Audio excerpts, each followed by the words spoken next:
In this review, we will cover what is the history of your LM1 and why would we want to emulate it in 2014, why we need more than samples to accurately emulate your LM1, the vLinn plugin GUI and features, directly comparing the vintage vLinn detuning algorithm to different types of sample rate conversion, directly comparing samples from the original LM1 to the vLinn, and conclusion. So, what is the history of your LM1 and why would we want to emulate it in 2014? The LM1 was the world's first programmable drum machine to use digital samples instead of analog synthesis. It was produced between 1980 and 1983 by Linn Electronics and caused a revolution in the music industry at the time. Never before had such realistic drum sounds been available without hiring a drummer in a studio. It changed the face of 80s music and featured in countless hits. You'll be familiar with songs using the LM1 by artists like Prince, ABC and the Human League. A couple of years later, the creator Roger Linn made the sequel, the LM2. This is commonly referred to as the LinnDrum. After that, he made the Linn 9000 and eventually under the Akai name the original MPC 60 back in 1988. The LM1's characteristic sound is crunchy, fat and lo-fi. This is largely due to the original drum samples being recorded at 28K using only 8 bits. They are played back from the machine's programmable EEPROM at various rates to create different pitches.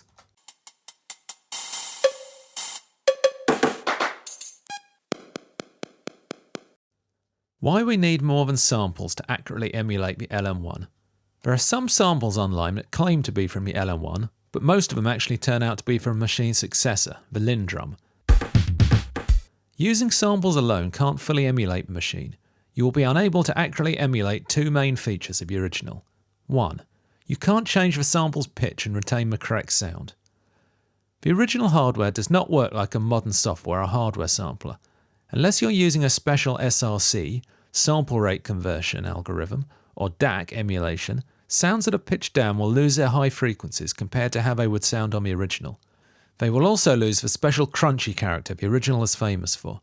Regardless of the DAC or SRC used, they will not have the same envelope or specialised high-pass filtering of the bass sounds either. 2. The hi-hat of the original is played back from a constantly looping sample. It is slightly different each time. This can't be emulated properly in a sampler. So it's 2014 and we're still in need of an accurate LM1 emulation.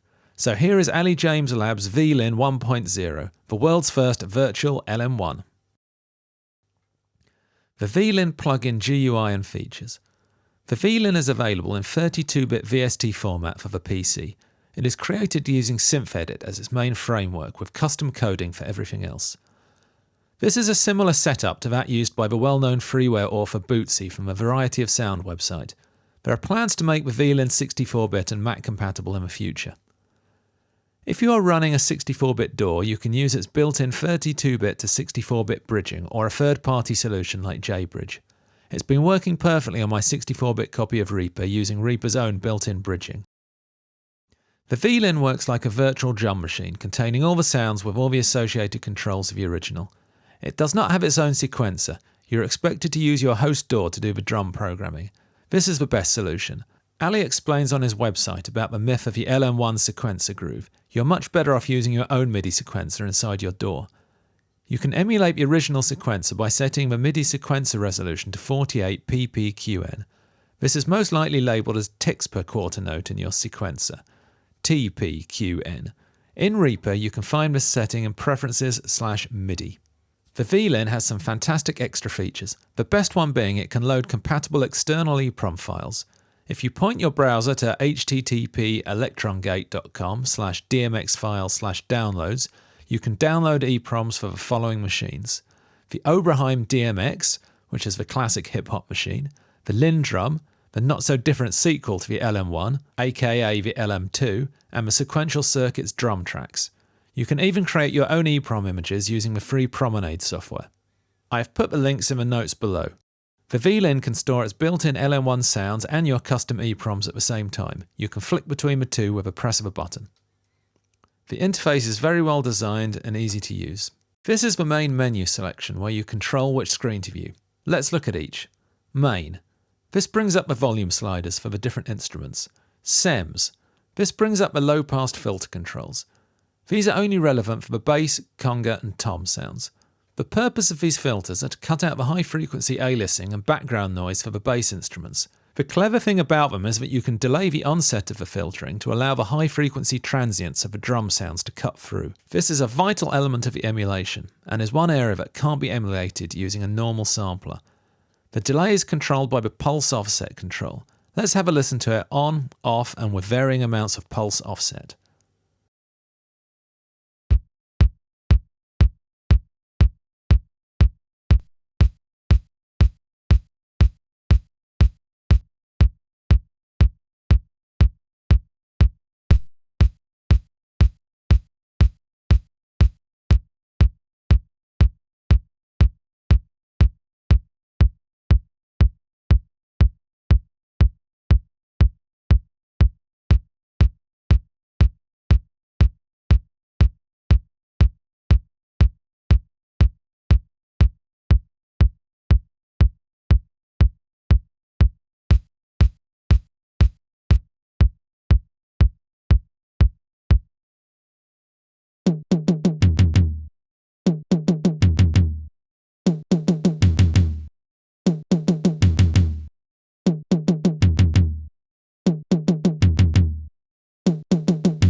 Prom. This enables you to load external EPROMs into a sampler. Let's load a DMX snare and flip between the two.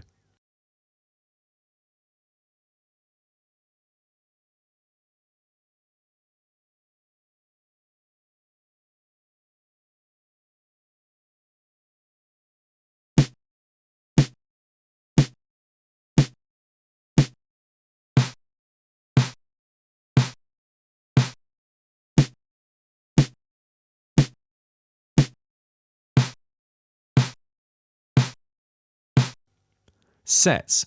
Here we can set how the vLinn responds to velocity, like the original with 2 velocities, or fully responsive like a modern sampler. Info. A bit of useful information about the software. Other than the menus, there are other elements of the GUI that are always on screen. Drum trigger pads, drum trigger LED and pitch tune dials.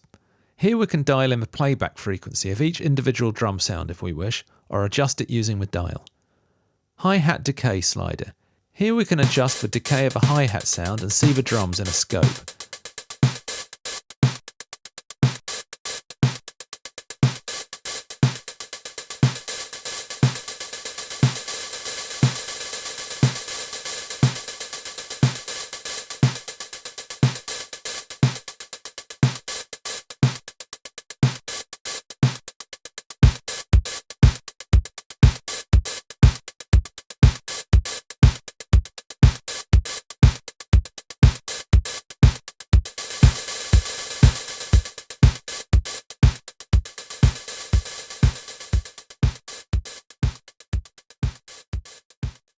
Now we've seen the plugin's interface, let's get down to hearing how good it is at emulating the original.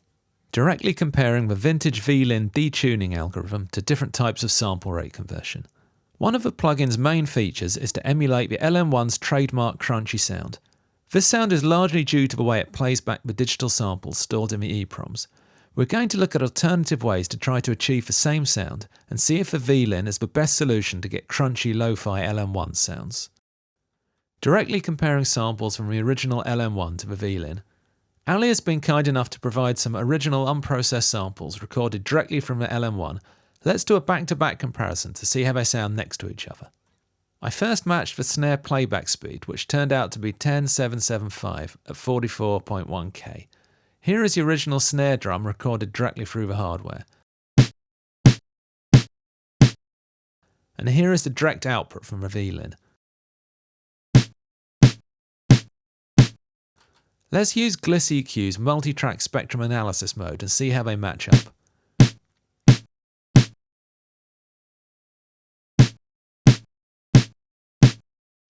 The vLinn has a little extra high end. This suggests that the vLinn does not attempt to totally model the original hardware's output circuits.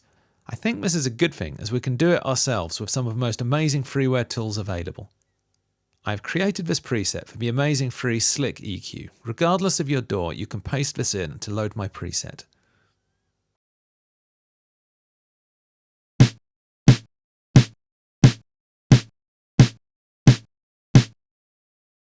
Perfect match. Now let's halve the speed of the vLinn version.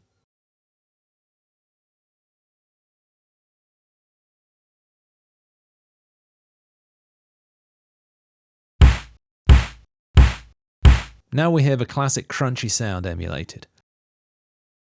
Inside Reaper we have real-time access to many different SRC algorithms. If you were playing back the wave files in your sample, you would probably have something like the 64-point sync algorithm. So let's halve the playback speed for the sample in Reaper and listen and analyze the results.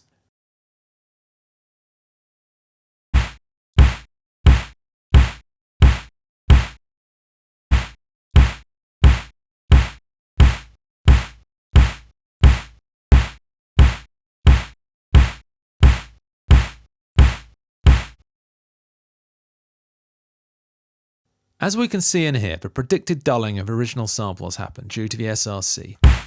Let's change the SRC to the lowest quality point sampling and see what happens.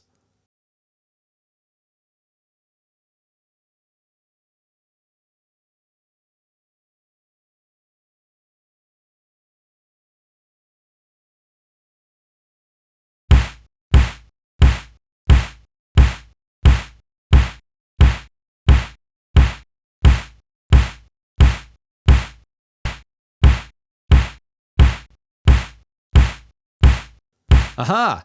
This is obviously a close approximation of the SRC going on inside the original ancient hardware. YouTube viewers, please listen carefully to the downloadable FLAC example files from a blog post. You will hear that there's a different character to the vLinn downsampling. It does indeed sound more decrepit in a good way. There are streaming 320k OGG and downloadable FLAC files on the blog. What do you think? Please write in the YouTube or blog comments. Oh, and of course, don't forget to subscribe to this YouTube channel and join the Learn Digital Audio mailing list. You don't want to miss out on any cool stuff. Conclusion. The vLinn is a very close emulation of the original hardware. If you're after a 100% perfect copy of original, you'll need to add a little extra processing. But this is only for total perfectionists. If you want to copy the original 80s sounds, you'll want some kind of console and tape emulation anyway. It's an amazing plugin for the suggested minimum donation of €15.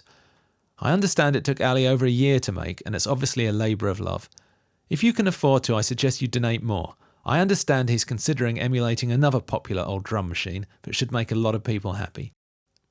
If you want to learn more about the LM-1's creator Roger Linn, check out his website. And don't forget to check out the Learn Digital Audio blog. See you again soon, I hope.